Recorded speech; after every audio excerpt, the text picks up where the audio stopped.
मध्य प्रदेश की राजधानी भोपाल की इकलौती नदी कलियासोत की जद में फ्लैट, डुप्लेक्स और बंगले बनाकर और फिर उन्हें लोगों को बेचकर कैसे ठगा जाता है, चलिए उसकी आपको एक वानगी दिखाते हैं और ठगी का ये सारा माजरा भी समझाते हैं। नमस्कार दोस्तों, मैं हूं डॉक्टर सुभाष सी पांडे और आप देख रहे हैं एनवायरमेंट स्टोरी।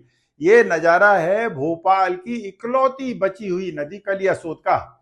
कभी जीवनदायिनी थी, अब लाश बनती जा रही है। 2014 में जब ये कलियासोत का मामला एनजीटी में पहुंचा तो हमें उम्मीद थी कि अब अतिक्रमण रुकेगा, लेकिन असल में हुआ क्या?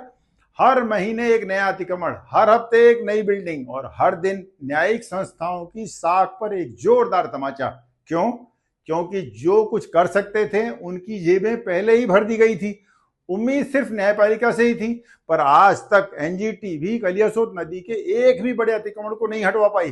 कलियासोत का कत्ल करने वालों को न्यायिक संस्था का भी किसी तरह का कोई डर, भय या खौफ नहीं है और इसीलिए आए दिन नए नए अतिक्रमण हो रहे हैं। इस नदी की सबसे बड़ी विडंबना ही यही है कि पुराने तो हट नहीं रहे, नए अतिक्रमण नई चुनौतियां खड़ी कर देते हैं। अब आपको बताते हैं एक आम आदमी को ठगने के लिए ये पूरा सिंडिकेट काम कैसे करता है। भोपाल के बावड़िया कला स्थित आकृति रिट्रीट में कलियासोत नदी की ओर अर्पित जैन नाम के बिल्डर 1200 स्क्वायर फीट के प्रीमियम बंगलों की एक सोसाइटी बना रहे हैं। बंगले की कीमत है 2,51,00,000। हो भी क्यों ना, बदले में ये खरीदार को दिखाएंगे कलियासोत का रिवर व्यू, वही रिवर व्यू जिसके नाम पर पहले भी सैकड़ों लोग ठगे गए थे और आज परेशान हो रहे हैं। सरकारी नियम कहता है फुल टैंक लेवल की स्थिति में नदी के दोनों किनारों से 33-33 मीटर का क्षेत्र हरियाली के लिए आरक्षित हो, पर बिल्डर साहब को क्या, सीधे नदी के अंदर घुसकर कंक्रीट की भारी भरकम रिटेनिंग वॉल खड़ी कर दी। नदी के अधिकार क्षेत्र यानी ग्रीन बेल्ट में ही दिखावटी पौधे और लॉन ग्रास लगाकर गार्डन बनाया जाएगा। क्यों? क्योंकि नकली गार्डन असली इजाजत देता है। आइए अब आते हैं इन सब के असली आका यानी टीएनसीपी और नगर निगम पर। भाई साहब, बिल्डर कलियासोत नदी की छाती पर जो नकली गार्डन बना रहा है उसे ही 10% ओपन स्पेस बताकर टीएनसीपी से नक्शा पास करवा लाएगा, या हो सकता है अब तक नक्शा पास करवा भी लिया हो और इन्हीं अनुमतियों के आधार पर नगर निगम निर्माण की अनुमति भी दे देता है। कानून कहता है 10% ओपन स्पेस अपनी जमीन पर हो, नदी पर नहीं, पर यहां तो बिल्डर का गार्डन प्लस नदी की जमीन पर है और वो भी कानूनी क्लीन चिट के साथ। हो सकता है इसके कुछ फ्लैट भी नदी के एफटीएल की जद में आ जाएं। वाह रे सिस्टम!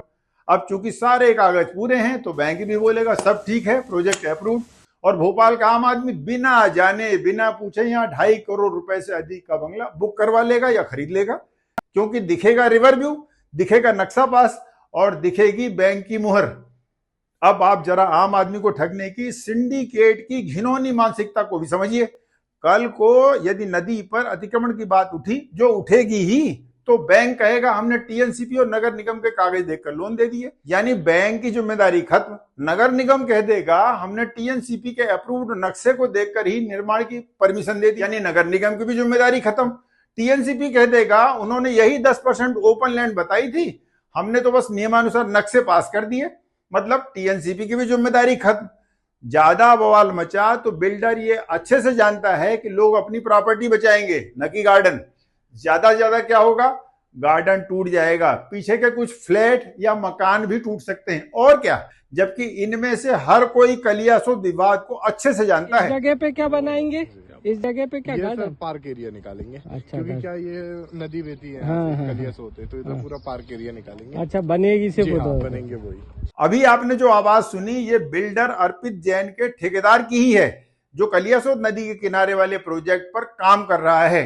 कुल मिलाकर सभी को सब कुछ मालूम है, पर फिर भी आम आदमी को लूटने और अपनी जेबों को भरने के लिए ये खेल पहले भी चलता रहा है और अब भी चल रहा है और शायद आगे भी चलता रहेगा।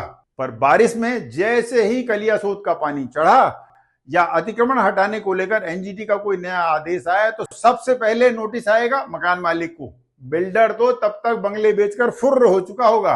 कोर्ट कचहरी, नोटिस, जुर्माना सब उन लोगों पर जिनके लिए नदी का अतिक्रमण करके बनाया गया ये गार्डन और मकान भी सौदे का हिस्सा थी। तो दोस्तों, ये सिर्फ एक वानगी है।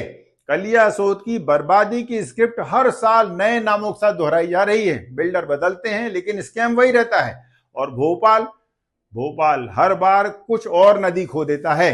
नदी को बचाने के लिए जो लड़ रहे हैं अक्सर उन्हें दोष दिया जाता है, पर उनका क्या जो सब कुछ जानते हुए भी आम जन को अपना शिकार बना रहे हैं। और उन लोगों को भी क्या कहेंगे जिन्हें विवादित प्रॉपर्टी खरीदने से अभी फिलहाल तो कोई परहेज नहीं, लेकिन बाद में छाती कूटकर सबसे ज्यादा यही रोते हैं। जबकि थोड़ी सी सावधानी से इन सब ठगों से बचा जा सकता था। हमारा काम था बताना, नदी को बचाने की हमारी लड़ाई तो हर हाल में जारी रहेगी। अब इतना समझाने के बाद भी यदि लोग नदी के किनारे आने वाली विवादित प्रॉपर्टी को खरीदते हैं तो फिर मेरे हिसाब से तो उनके भाग्य में ही है कोर्ट कचहरी के चक्कर लगाना, इसमें फिर कोई कुछ नहीं कर सकता। दोस्तों, इस वीडियो को ज्यादा से ज्यादा शेयर कीजिए, इसीलिए नहीं कि आपको नदी बचानी है, उसकी लड़ाई तो हम लड़ ही रहे हैं, बल्कि इसीलिए ताकि आप या आपका कोई अपना वाला इस झंझट में न फंसे। सपना खरीदने जाएं तो ठगा न जाएं। जो एजेंसियां लोगों को ठगी से बचाने के लिए जिम्मेदार हैं वो कुछ करने वाली नहीं है। हमें खुद इस षड्यंत्र से बचना होगा, इसलिए हमें हर हाल में आम आदमी तक उसको पहुंचाना जरूरी है। यकीन मानिए, जो समझदार थे वो इधर उधर का ज्ञान देने की जगह कलियासोत के दायरे में आने वाली विवादित प्रॉपर्टी बेचकर चुपचाप निकल गए। अब सब कुछ उन्हें भुगतना है जिनके नाम पर ये प्रॉपर्टी है। इस सूची में आपका नाम ना आए, इस सिंडिकेट का अगला शिकार आप ना बने, इसी कामना के साथ मुझे दीजिए इजाजत। जल्द मिलते हैं एक नए वीडियो के साथ। धन्यवाद। जय हिंद।